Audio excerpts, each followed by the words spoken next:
less about that, more about our guest. He's here, and if he's ready, we can get on with it. He can give us a thumbs up and tell us he's ready to go. He flips you off. He didn't. Yeah. So there we go. he did.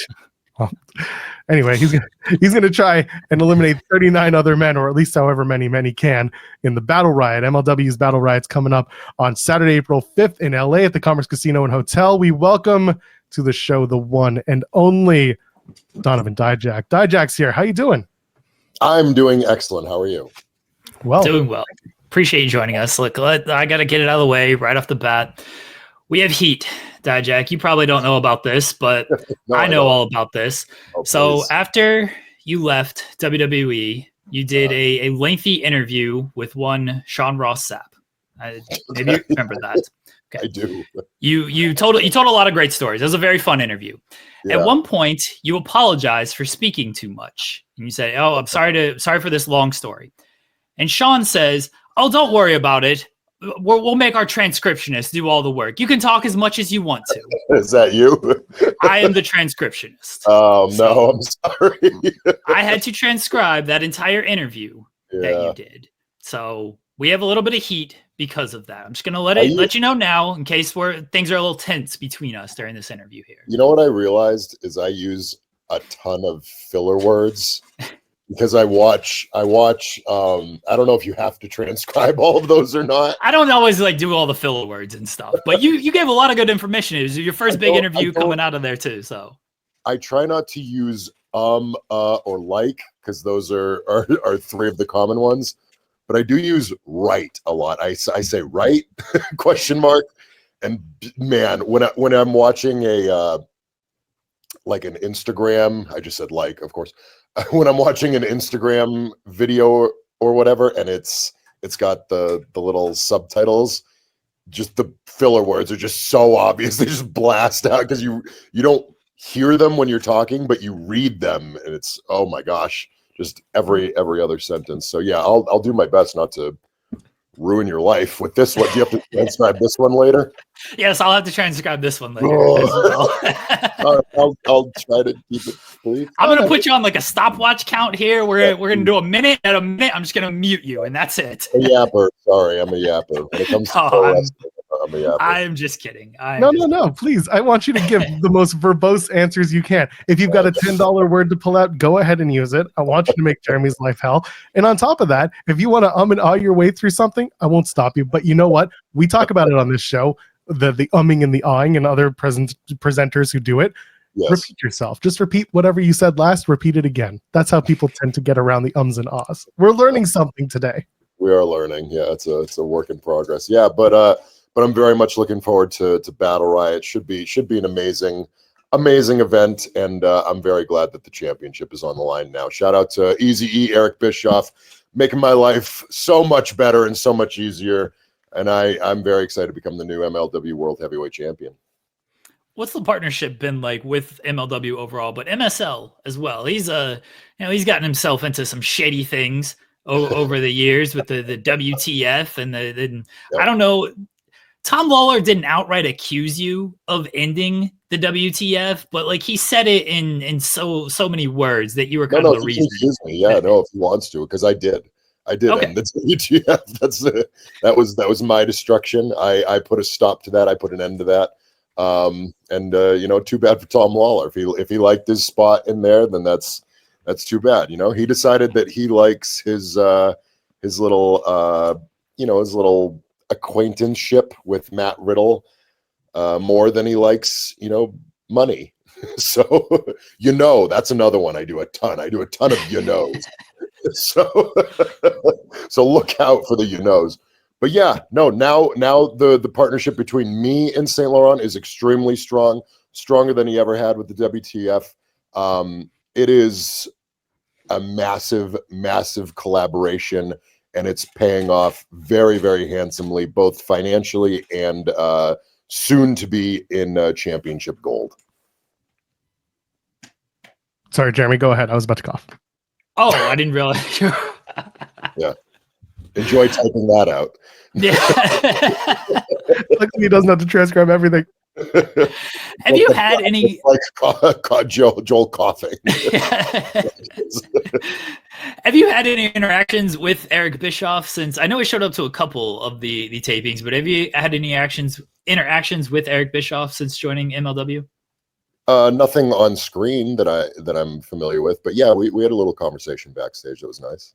Okay, can we get insight into what was said? It was, hey man, how you doing? Stuff like that. It wasn't nothing too dramatic. He and I have no actual history before. That was the first time we'd ever met, as far as I know.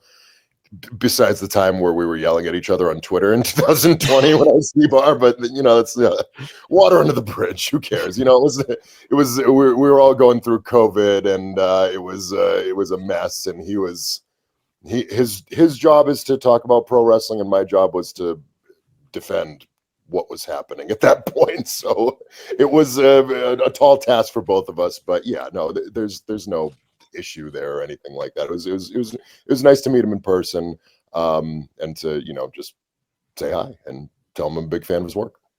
Speaking of your work, you've been doing some work as a not a trainer, but you've been doing seminars. You've been teaching wrestlers how to do the job. What's been something that you've been learning? How to do the job.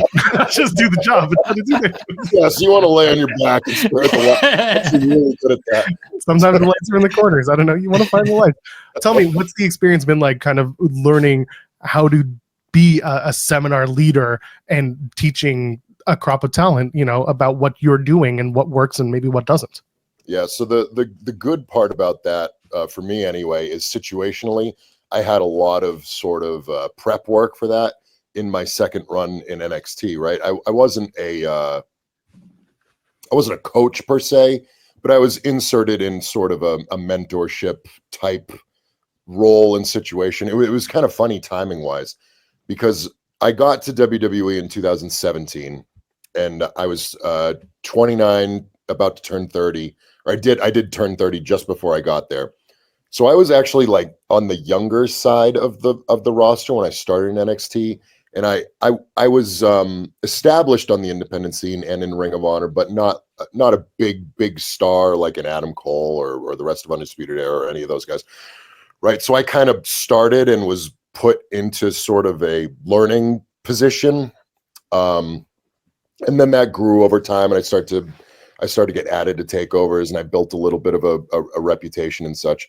And then the pandemic and COVID time happened, and that's when I moved up to Raw. So in 2020, I was 33, 32 actually, about to turn 33, and that's when I started in the Monday Night Raw sort of landscape. So I was actually on the younger side. Like if you look at the Raw roster right now, 32 or 33 is extremely young for Monday Night Raw. And at the time it was too, there was only a handful of us. There was maybe 2 or 3 people in their 20s in terms of men, and only a handful under 35. So I was actually sort of in a learning role then, and it progressed to the point where I got to 36 or so, and then I got moved back down to NXT, and then boom, overnight, suddenly the way NXT had shifted, all of a sudden everybody was 19 or 20 years old, and I was dramatically older and more experienced than everybody there. It's like the vast majority of the NXT locker room when I started or when I came back in 2022 had less than a year experience, and they were under 25 years old. So I suddenly overnight became this mentor, this locker room, not guru, but like the person to go to with experience, right? The veteran, if you will, of the locker room. So suddenly I was in the performance center for weeks on end, and I was training with these kids, and I was, helping and teaching and mentoring and all that stuff. So I had this time of mentorship to sort of work with. And then obviously when my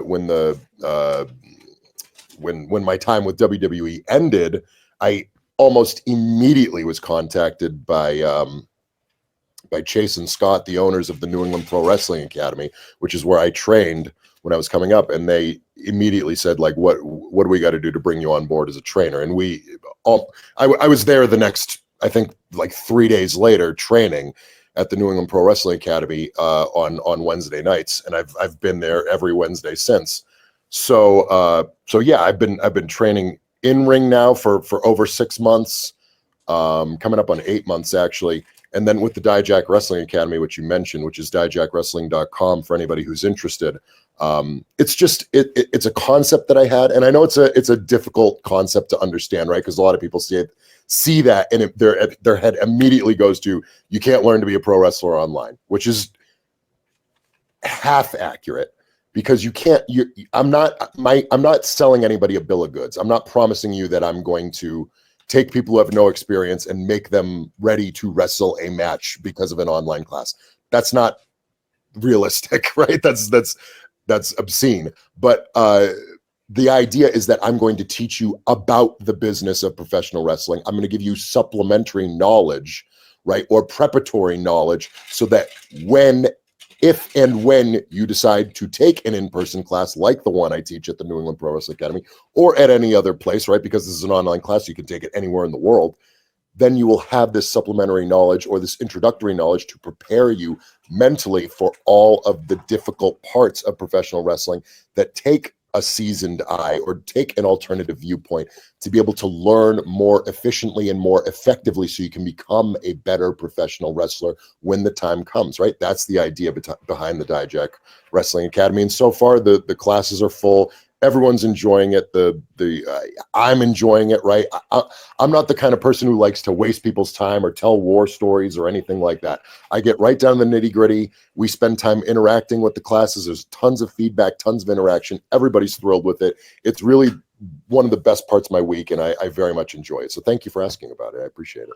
Just as a follow-up, I mean, with all of this knowledge that you're able to impart, you're mentioning doing that, at the PC with the NXT crowd. Are you able to do that with some of the MLW roster? Because I know that the ages are different there and the experience is different, but you still come with a caveat of lots of knowledge. Yeah, in certain aspects, absolutely. I mean, there's a big range in MLW, right? There's guys there who, were wrestling before I was born, right? So that's something you don't really experience so much in WWE, right?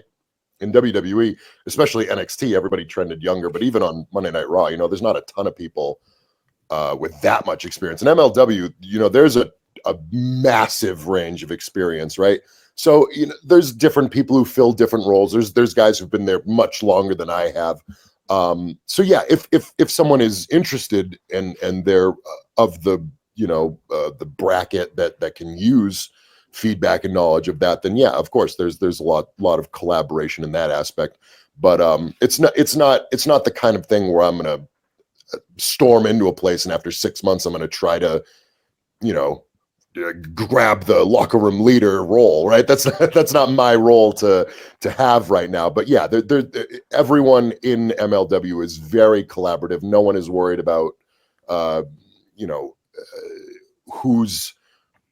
who's got what information. It's all just about absorbing information. So I'm helpful. I'm happy to be helpful, and I'm also happy to learn from some of these people who have much more experience than me. I've always been of that mindset, right? I used to ask Randy Orton, Seth Rollins for feedback all the time, right? Just because even though I was 10 to 12 years in at that point, there's always time to learn, right? This is all subjective. So anyone who has experience, even if they're newer than me, if you have experience and feedback that is going to help me in any capacity, then I'm interested in it, right? And hopefully the other people are as well.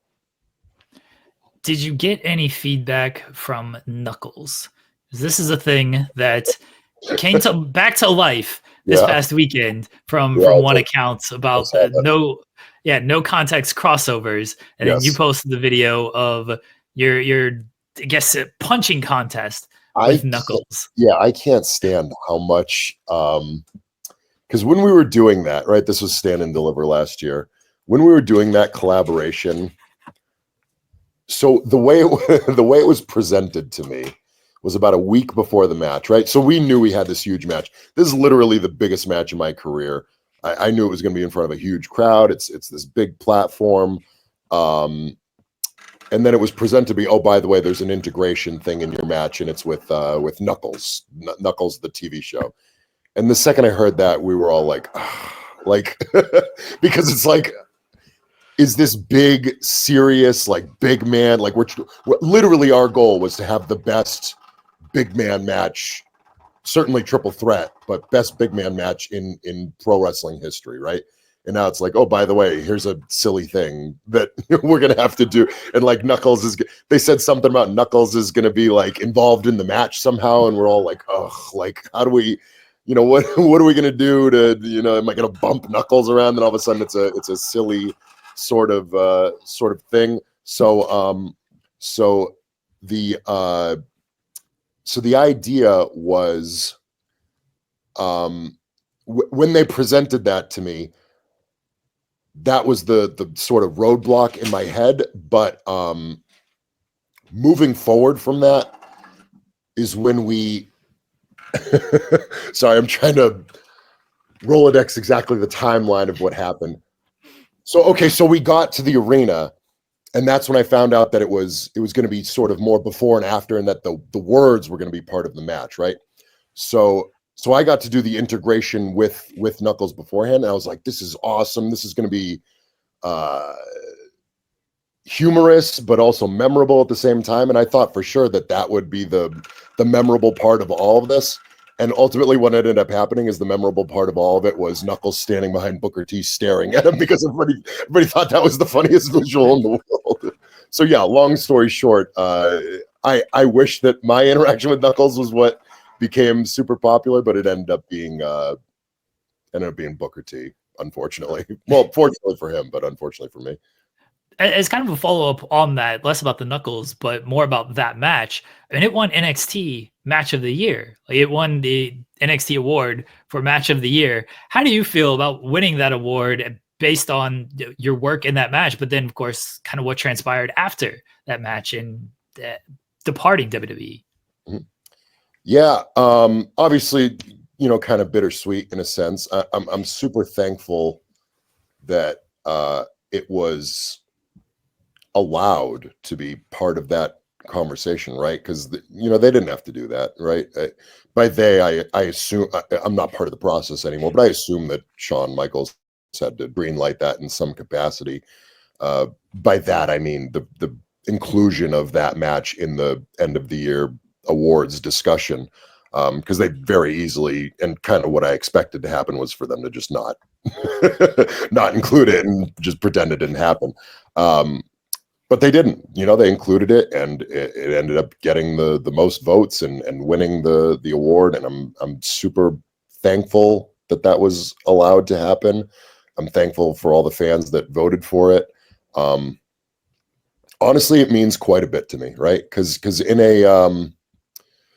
in a space where a lot of stuff that happens and a lot of accolades that happen are out of our control, because at the end of the day, it's a lot of this is someone else's decision.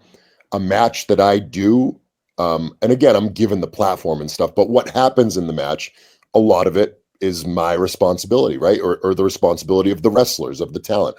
There's obviously agents involved, and producers and bookers and referees, and it's a big collaborative effort. But ultimately, a lot of the content that you're seeing in a match is the work of the professional wrestlers. So in that aspect, the award of being recognized as, hey, this was the best match that we had all the year on this brand, that means so much to me, because it's like, this is our work, right? We got to decide what happened in this match, and for everybody to unanimously sort of praise it, it's a great feeling in a landscape where that's not always the case. So yeah, I'm super thankful for that. Obviously, I was fairly vocal about what took place with me and WWE and my departure from there. Look, I was vocal then. I'm vocal now. I feel like I'm the best professional wrestler in the world. I think that obviously good and best and words like that are all subjective, and professional wrestling in and of itself is subjective, right? I think what a lot of things are gauged on in the world of professional wrestling is like, well, what have you done? What have you accomplished, right? I choose to view professional wrestling from a baseline standpoint. And for me, from a baseline standpoint, what I can do in a professional wrestling ring is unique and stands alone in a world where that becomes sort of my own measuring point for myself, right? So now my goal is to prove that to be accurate, and the only way that I'm going to gather enough people's attention is by showing them, right? By continually showing them. I felt like I was doing that in NXT. I feel like I'm doing that in MLW. I feel like I need to continue to trend upward. I need to rebrand myself to show that what I said about myself is in fact true, and that I'm not just blowing smoke and creating hyperbole about myself, right? I feel like this is true, and I feel like it's my job, because I'm in the prime of my career, to live up to the high expectations that I set for myself. So that's my goal. And that's how I feel about the situation. So wrestling is a spectrum. There's so much wrestling, and I love that you shifted, because behind you is that Hello Kitty pillow talking about I just noticed that too. a city that is near and dear to my heart is Ottawa, Ontario, Canada. I grew up in Ottawa. You've had the privilege, I guess, of wrestling at both C4, which is a very popular promotion out of Ottawa, and also at Mystery Wrestling, which is Evil Uno's presentation of wrestling. Two very different presentations. Can you, first of all, contrast, compare? You got to work with Stu Grayson on one show and with Speedball Mike Bailey on the other. C4 for Speedball, and then Stu got the mystery show.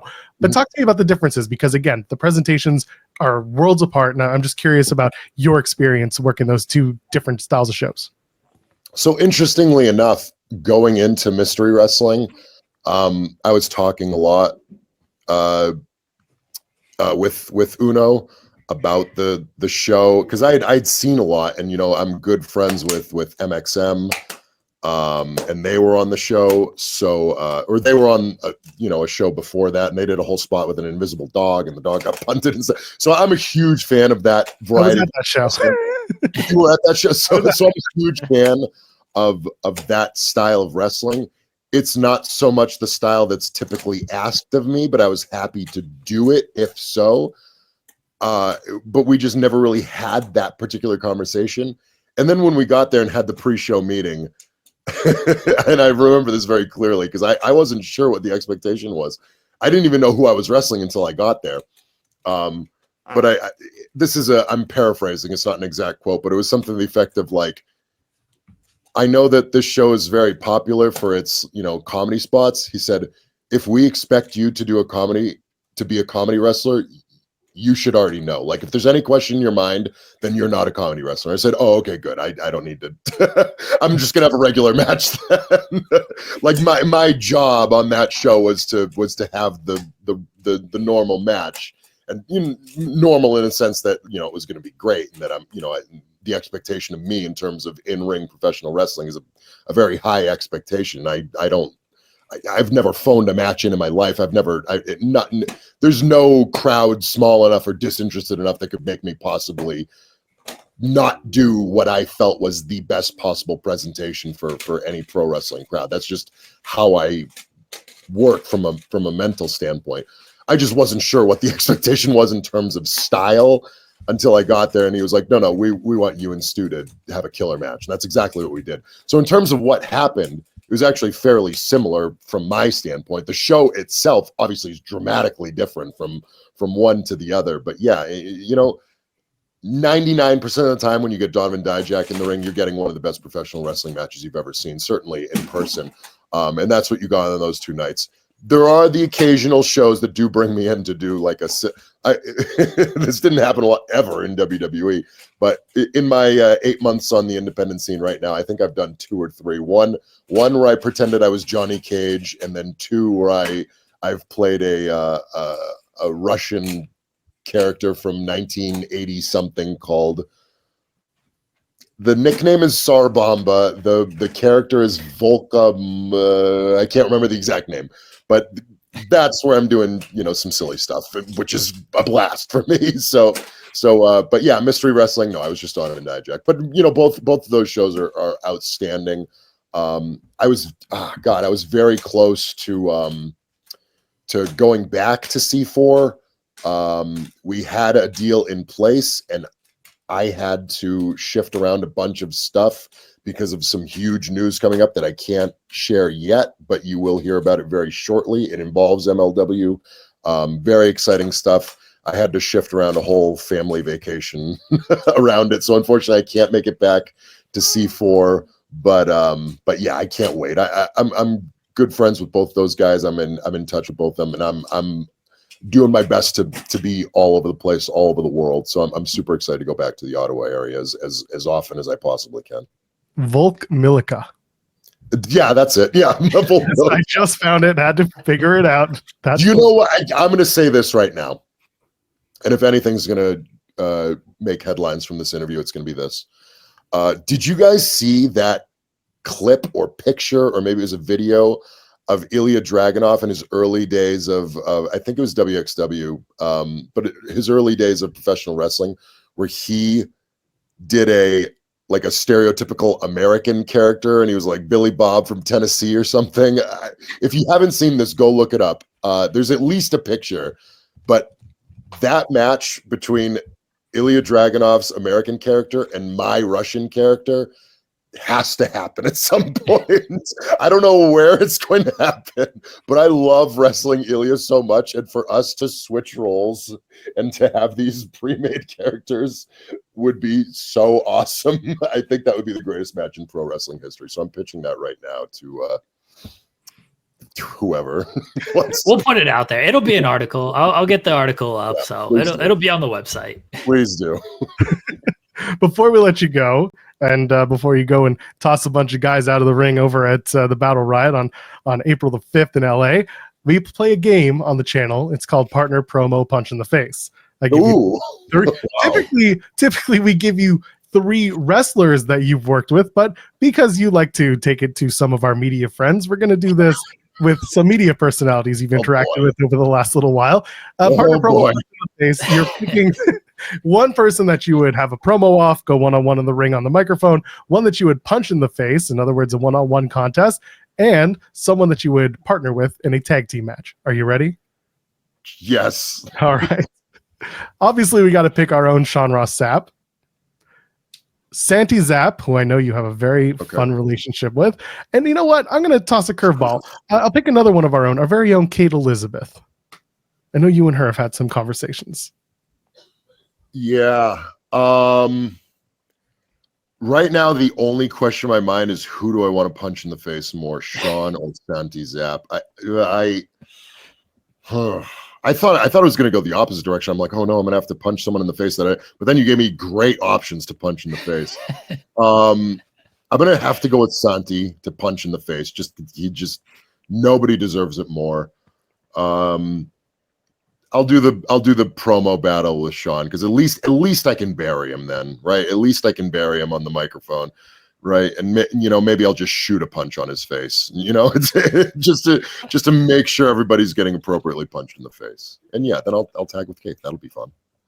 We can tag team against those two and beat the hell out of them.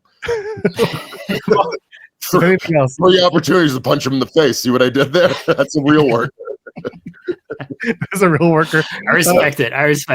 Absolutely. You can check out Dijak and all the other MLW superstars. They're going to be at the Battle Riot on Saturday, April 5th. It's at Commerce Casino and Hotel in Los Angeles, California. Tickets at MLWLA.com. They're starting at $10, man. Go scoop them up. They're gonna sell out. Dijak, before you get out of here, go ahead and plug your stuff. Hell yeah. We've had so many sellouts in a row for MLW. I'm so happy. I'm so proud. The trajectory is upward. Every time I go there, we have a blast. You're going to see a new MLW heavyweight champion, and it's going to be me. So thank you for checking me out. Everything for me is either Dijak FYE or at Dijak Wrestling now. You can check out my school, my online school. You can learn all about pro wrestling from me at DijakWrestling.com. And thank you so much. I appreciate everyone who watches this and pays attention and supports me in any capacity. Thank you so much. Thank you. Thank you, Dijak. Hell yeah.